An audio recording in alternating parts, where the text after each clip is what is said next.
Good morning. അപ്പോൾ നമ്മൾ ഇന്നത്തെ ക്ലാസ്സിൽ ഡിസ്കസ് ചെയ്യുന്നത് അണ്ടർസ്റ്റാൻഡിങ് ഇന്ത്യൻ ഹിസ്റ്ററി എന്നുള്ളൊരു ഭാഗമാണ് അല്ലേ. നമുക്കറിയാം നമ്മുടെ ഹിസ്റ്ററി ചരിത്രം ഇല്ലെങ്കിൽ നമുക്ക് എന്തില്ല, നമുക്ക് നോളജ് ഒന്നും കിട്ടില്ല. നമുക്ക് അതിന് പ്രൂഫും കാര്യങ്ങളൊക്കെ ചരിത്രത്തിലൂടെയാണ് നമ്മൾ ജീവിക്കുന്നതും. ഇനി മുന്നോട്ട് പല സയൻറ്റിസ്റ്റ് ആണെങ്കിലും ഹിസ്റ്റോറിയൻസ് ആണെങ്കിലും പല പ്രൂഫും അവർക്ക് കിട്ടിയ എന്താ പറയുക ഇപ്പോൾ നോളജും എല്ലാം എന്തിൻ്റെ അടിസ്ഥാനത്തിലാണ് ഹിസ്റ്ററി ചരിത്രം ചരിത്ര പ്രൂഫുകളുടെ അടിസ്ഥാനത്തിലാണ് നമ്മൾ പിന്നീട് പഠിക്കുന്നതും ഇനി ഫ്യൂച്ചറിൽ പഠിപ്പിക്കാൻ പോകുന്ന തലമുറകൾക്ക് കിട്ടുന്ന അറിവുകളെല്ലാം എന്തിനെ ബേസ് ചെയ്തുകൊണ്ടാണ്, ഹിസ്റ്ററിയെ ബേസ് ചെയ്തുകൊണ്ടാണ് അല്ലേ. അപ്പോൾ നമ്മൾ ഇപ്പോൾ പഠിക്കാൻ പോകുന്നത് നമ്മൾ ഈ പറഞ്ഞ പേര് അണ്ടർസ്റ്റാൻഡിങ് ഇന്ത്യൻ ഹിസ്റ്ററി എന്നാണ്. അപ്പോൾ ഇന്ത്യൻ ഹിസ്റ്ററി വെറും ഹിസ്റ്ററി അല്ല, ഇന്ത്യൻ ഹിസ്റ്ററി എങ്ങനെയാണ് സ്റ്റാർട്ട് ചെയ്തത്, എന്താണ് അതിൻ്റെ ബേസിക്, ഇന്ത്യൻ ഹിസ്റ്ററിയിലെ നമ്മുടെ ഹിസ്റ്റോറിയൻസ് ആരെല്ലാമായിരുന്നു, അവരെന്താണ് ചെയ്തത്, നമ്മുടെ ഇന്ത്യൻ ഹിസ്റ്ററിയിൽ നമ്മുടെ വാർസ്, നമുക്ക് നമ്മുടെ വേദാസ്, നമ്മുടെ പുരാണ ഗ്രന്ഥങ്ങൾ, നമ്മുടെ ഇതിഹാസങ്ങൾ, അങ്ങനെ ഒട്ടനവധി കാര്യങ്ങൾ നമുക്ക് ഡിസ്കസ് ചെയ്യാനുണ്ട്. കാരണം ഇന്ത്യൻ ഹിസ്റ്ററി എന്ന് പറഞ്ഞ ഒരു വാസ്റ്റ് ഏരിയയാണ്. പല കാര്യങ്ങളും ലിറ്ററേച്ചർ സംബന്ധിച്ചും സാംസ്കാരികപരമായും സാമ്പത്തികപരമായും രാഷ്ട്രീയപരമായും ഒക്കെ നമ്മുടെ ഇന്ത്യൻ ഹിസ്റ്ററിയിലേക്ക് ഒന്ന് ജസ്റ്റ് ഒന്ന് കണ്ടെത്തി നോക്കുകയാണെങ്കിൽ നമുക്ക് പലതും എന്താണ് ഓരോ കണ്ടന്റാണ് ഇമ്പോർട്ടൻസ് നോളജ് തന്നെയാണ്. അപ്പോൾ നമുക്ക് ഇതിൽ ഡിസ്കസ് ചെയ്യാനുള്ളത് ആരൊക്കെയാണ് നമ്മുടെ ഫസ്റ്റ് നമ്മുടെ ഹിസ്റ്റോറിയൻസ് ആരാണ്, നമ്മൾ എങ്ങനെയാണ് ഇന്ത്യൻ ഹിസ്റ്ററി സ്റ്റാർട്ട് ചെയ്തത്, നമുക്ക് എവിടുന്നാണ് ഇന്ത്യ എന്നുള്ള ആ ഒരു സംഭവം എവിടുന്നാണ്, എങ്ങനെയാണ് നമുക്കൊരു പ്രൂഫ് കിട്ടിയത്, ആരാണ് അത് മുന്നിട്ട് ഇറങ്ങിയത്, അവരുടെ പേരെന്താണ്, അവർ കണ്ടുപിടിച്ച പ്രൂഫ് എന്തായിരിക്കും, അങ്ങനെ കുറേ സാഹിത്യ ബേസിൽ അവരെന്താ കണ്ടുപിടിച്ചത്, സാംസ്കാരികപരമായി നമ്മുടെ ഹിസ്റ്ററി നമ്മുടെ ഇന്ത്യൻ ചരിത്രം എങ്ങനെയായിരുന്നു ഒക്കെ നമുക്ക് ഇതിൽ മനസ്സിലാക്കാൻ പറ്റും. ഇതിൽ കുറച്ച് പേരുകൾ എഴുതിയിട്ടുണ്ട്. അലക്സാണ്ടർ കണ്ണിങ്ഹാം എന്ന് പറയുന്ന ഒരു historian, is A scientist and historian, and then John marshal, then പിന്നെ നമുക്ക് ചാൾസ് അതായത് ജോൺ മാർഷലും അലക്സാണ്ടർ കണ്ണിങ്ഹാമും ആണ് നമ്മുടെ ഇമ്പോർട്ടൻസ് ആയിട്ടുള്ള ഹിസ്റ്റോറിയൻസ് എന്ന് പറഞ്ഞ രണ്ടാള്. അവരിലാണ് നമ്മുടെ പ്രൂഫ്, അവരാണ് പ്രൂഫ് കണ്ടെത്തിയത് ഇന്ത്യൻ ഹിസ്റ്ററിയിലേക്ക് തുടക്കം കുറിച്ച ആൾക്കാരാണ് രണ്ടുപേരും. അതിൽ തന്നെ അവർ കണ്ടുപിടിച്ച സംഭവങ്ങളാണ് മിസ്റ്റർ എഴുതിയത് ഹർഷവർദ്ധന എന്നുള്ള ഒരു ബുക്കിലാണ് ഹർഷനെ കുറിച്ച്. അതേ ഒരു രാജഭരണാധികാരിയാണ്. അദ്ദേഹത്തിന്റെ രാജഭരണങ്ങളൊക്കെ കാണിക്കുന്നത് ഹർഷചരിതത്തിലാണ്, ഹർഷചരിതം എന്ന ബുക്കിലാണ്. പിന്നെ വേദാസ് അല്ലേ, എത്ര വേദങ്ങളുണ്ട്, 4 വേദങ്ങൾ ഏതൊക്കെയായിരുന്നു, ഇന്ത്യൻ ഹിസ്റ്ററിയിൽ വേദങ്ങൾക്ക് എത്രത്തോളം ഇമ്പോർട്ടൻ്റ് ഉണ്ട്, വേദം എങ്ങനെയാണ് നമ്മുടെ സൊസൈറ്റിയിൽ എത്രത്തോളം അഡിക്റ്റഡ് ആണ് അല്ലെങ്കിൽ എത്രത്തോളം റിലേറ്റഡ് ആണ് വേദാസിൽ. ആ കാലഘട്ടം അങ്ങനെയായിരുന്നു. ഭയങ്കര എന്താ പറയുക എക്സ്പ്ലോയിറ്റേഷനും പാവപ്പെട്ടവരും പണക്കാരും തമ്മിലുള്ള ബ്രാഹ്മണരും അടിയാളരും ദരിദ്രരും അങ്ങനെ പല വിഭാഗത്തിൽപ്പെട്ട ജനങ്ങൾ താമസിച്ചത്. ഇതെങ്ങനെയാണ് വേദാസിലേക്ക് എത്തിയത്, വേദകാലഘട്ടത്തിൽ ആർക്കായിരുന്നു മുൻതൂക്കം, നിങ്ങൾക്ക് അറിയാവുന്നതാണ്, ബ്രാഹ്മണർക്കാണ്. നിങ്ങൾ കുഞ്ഞിലേക്ക് എടുത്തിട്ടുണ്ടാവില്ലേ നമുക്ക് പണ്ടത്തെ വേദകാലഘട്ടത്തിൽ നമ്മുടെ ചരിത്ര ഗ്രന്ഥങ്ങളൊക്കെ. ഓക്കെ, ജസ്റ്റ് ഒരു ഇൻട്രൊഡക്ഷൻ ആണ് ഈ അണ്ടർസ്റ്റാൻഡിങ് ഇന്ത്യൻ ഹിസ്റ്ററി എന്നുള്ള ഭാഗത്ത് ജസ്റ്റ് മിസ്സായിട്ടൊരു ഇൻട്രൊഡക്ഷൻ വായിക്കാം. History is a study of past event. എന്താണ് history? Is a study of past event. കഴിഞ്ഞു പോയ സംഭവങ്ങളെ കുറിച്ചുള്ള പഠനം, സ്റ്റഡിയാണ് ഹിസ്റ്ററി എന്ന് പറഞ്ഞാൽ. It helps to understand those process that enabled early humans successfully endure and develop the present of civilization. ഇപ്പോഴത്തെ സിവിലൈസേഷൻ, അതായത് ഇപ്പോഴത്തെ നമ്മുടെ ഈ ഒരു തലമുറ, സിവിലൈസേഷൻ എന്ന തലമുറ ഇപ്പോഴത്തെ തലമുറയെ മനസ്സിലാക്കുന്നത് കഴിഞ്ഞ തലമുറയിൽ നടന്ന കാര്യങ്ങളും പ്രൂഫുകളും നോക്കിയിട്ടാണ് ഇപ്പോഴത്തെ തലമുറ കഴിഞ്ഞ കാലഘട്ടത്തിൽ ഇങ്ങനെ ഉണ്ടായിരുന്നു പഠിക്കുന്നത് അല്ലേ. ഒബ്ജക്റ്റീവ്സ് പറയാം. Understanding history construction of India nation pass not at various type of source of material use by ancient historians use ചെയ്ത മെറ്റീരിയൽസ് എന്തൊക്കെയാണ്. Identify the changing tradition of history writings, അതായത് ചരിത്ര ഗ്രന്ഥങ്ങൾ റൈറ്റിംഗ്സ് ഉണ്ടാവും, ഡോക്യുമെന്റ്സ് ഒക്കെ പണ്ടത്തെ പ്രൂഫായിരുന്നു. അതിൽ നിന്നൊക്കെയാണ് നമുക്ക് ഇപ്പോഴുള്ള ജനറേഷന് കഴിഞ്ഞ കാലത്തെ പ്രൂഫുകളൊക്കെ മനസ്സിലാക്കി പഠനത്തിലേക്കുള്ള സാഹചര്യം ഒരുക്കി കൊടുക്കുന്നു. ഓക്കെ, ഇതൊരു source of reconstructing ancient Indian history. Okay, source for reconstruction നമ്മുടെ പുനർനിർമ്മാണം, എങ്ങനെ പുനർനിർമ്മിക്കാം നമ്മുടെ ഇന്ത്യൻ ഹിസ്റ്ററി, ഈ ഭാരത ചരിത്രം അല്ലെങ്കിൽ ഇന്ത്യൻ ചരിത്രം പുനർനിർമ്മിക്കണമെങ്കിൽ സോഴ്സ് വേണം, വിഭവങ്ങൾ വേണം. അതിന് എഴുതുന്നതിനും ആരാണ് അത് കൊണ്ടുവന്നത്, അതാണ് നേരത്തെ പറഞ്ഞത് അലക്സാണ്ടർ കണ്ണിങ്ഹാമും ജോൺ മാർഷലും.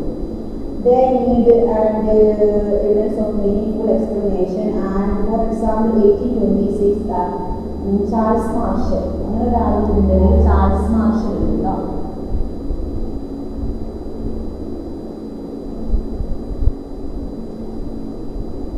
അപ്പോൾ ചാൾസ് മാർഷൽ ആഡ് ചെയ്യണം വ്യക്തിയോ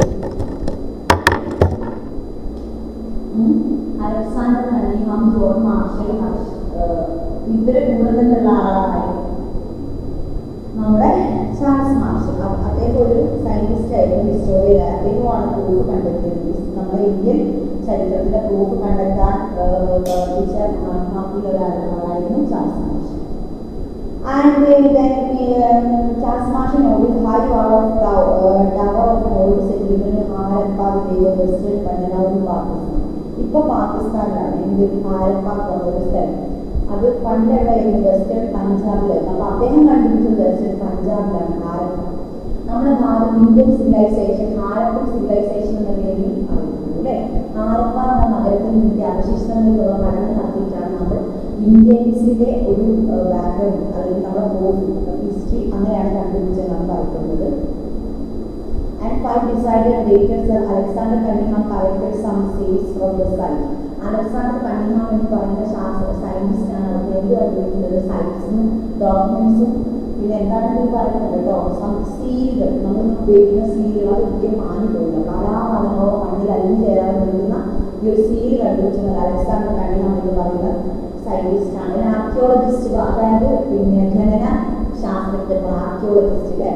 Then John Marshall also had an example of regarding the historical task of hosted of there different types of evidence. Now the source of King Harsha to find mention is defeat at hands of Chalukya ruler. അത് ചാലുക്യ എന്ന് പറഞ്ഞൊരു വംശം ഹർഷവർദ്ധൻ എന്ന രാജാവിനെ തോൽപ്പിച്ചതും അതൊക്കെ ഹർഷചരിതം എന്ന് പറയുന്ന ഒരു ഗ്രന്ഥം. ഹർഷചരിതം എന്ന് പറയുന്ന ഈ ഗ്രന്ഥത്തിൽ ഹർഷവർദ്ധനയുടെ ഭരിച്ചിരുന്നു എന്നുള്ള പ്രൂഫ് നമ്മൾ കണ്ടെത്തിയിട്ടുണ്ട്. Okay, then the 2 types of ethics ഉണ്ട് നമ്മൾ കണ്ടെത്തി. ആര് കണ്ടെത്തി? നമ്മുടെ അലക്സാണ്ടർ കണ്ണിംഗ്ഹാമും ആരാണ്? Charles Marshall. ഏതൊക്കെയാണ് നമ്മുടെ 2 ethics? Ramayana and Mahabharata. Okay, it's 2 ethics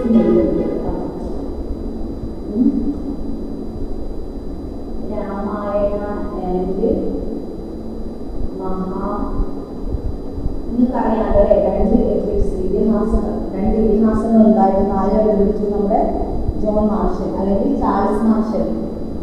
John Marshall അല്ല, ചാൾസ് മാർഷൽ. ഓക്കെ, ചാൾസ് ആണ്.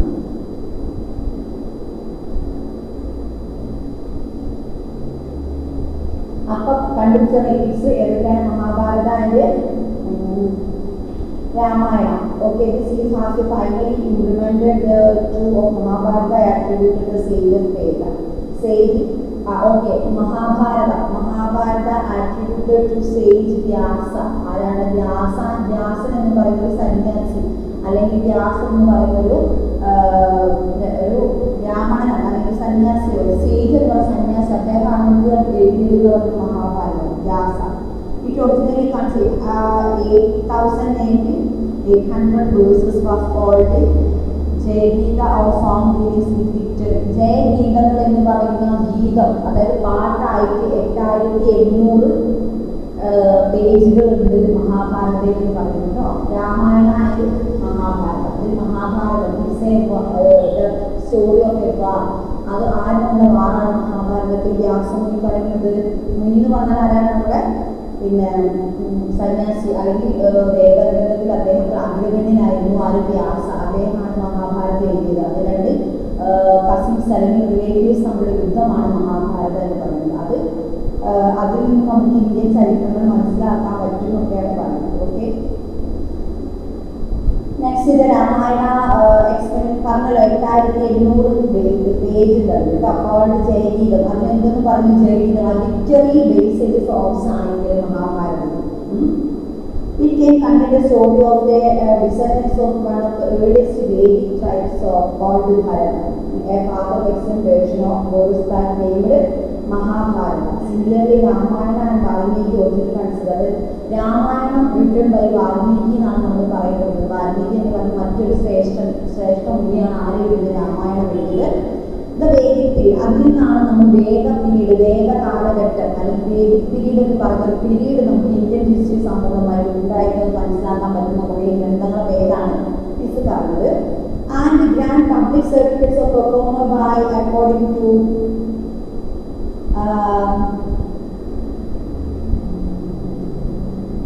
domestic features connected with the birth and sacred thread of ceremony, marriage, funeral, ഗൃഹസൂത്രങ്ങൾ, ഓരോ സൂത്രങ്ങൾ, അതായത് സൂത്ര സ്പെല്ലിംഗ് SUTRAS, സൂത്രാസ്. എന്താണ് സൂത്രാസ്? സൂത്രാസ് എന്ന് പറഞ്ഞാൽ ബുക്സ് ആണ്. ഓക്കെ, ഓരോ ബുക്സ് ആണ്. ആ ഓരോ സൂത്രാസിലും മാരേജിനെ പറ്റിയിട്ടും റിലേഷനെ പറ്റിയിട്ടും റിലീജിയസിനെ പറ്റിയിട്ടും ഫ്യൂണറൽ, അതായത് മരണാനന്തര ചടങ്ങുകളെ പറ്റി പരാമർശിച്ച സൂത്രങ്ങൾ ധാരാളം എഴുതപ്പെട്ട ഒരു കാലഘട്ടമായിരുന്നു വേദ age. Okay, the religious book of Jain and Buddhist refers to historical personalities and commercial with their respective religion. ആ സമയത്ത് ബുദ്ധന്മാരും ജൈന മതത്തിൽ വിശ്വസിച്ച ആൾക്കാരും നമ്മുടെ ഹിസ്റ്ററിയിൽ, പ്രാചീന ഹിസ്റ്ററിയിൽ അതിനുള്ള പ്രൂഫ് നമുക്ക് കിട്ടിയിട്ടുണ്ട്. The earliest Buddhist texts were written by Pali. പാലി ഭാഷയിലാണ് ബുദ്ധമതത്തിലെ ആദ്യത്തെ ഗ്രന്ഥം രചിക്കപ്പെട്ടത്. ഇപ്പൊ ഒരു അരമാക്കൾ ചോദിക്കും പാലി ഗ്രന്ഥം. പാലി എന്ന ഭാഷ ബുദ്ധമതത്തിലെ ബുദ്ധഗ്രന്ഥം രചിക്കപ്പെട്ട ഭാഷയാണ് ഇത് പാലി. നമ്മൾ പോയത് PALI, പാലി ഭാഷ. There are called Tripikas, 3 baskets, അതായത് സുത്ത പീഡക, വിനയ പീഡക ആൻഡ് അഭിനമ പീഡക. 3 പീഡകാസ് ആയിട്ടാണ് ബുദ്ധഗ്രന്ഥം ഡിവൈഡ് ചെയ്തിരിക്കുന്നത്. The most important of religious Buddhist literature are the Jatakas. They contain the story, previous birth of Buddha. ജാതക ബുദ്ധൻ. ജാതക കഥകൾ നിങ്ങൾ കേട്ടിട്ടുണ്ടോ? ബാലമംഗളം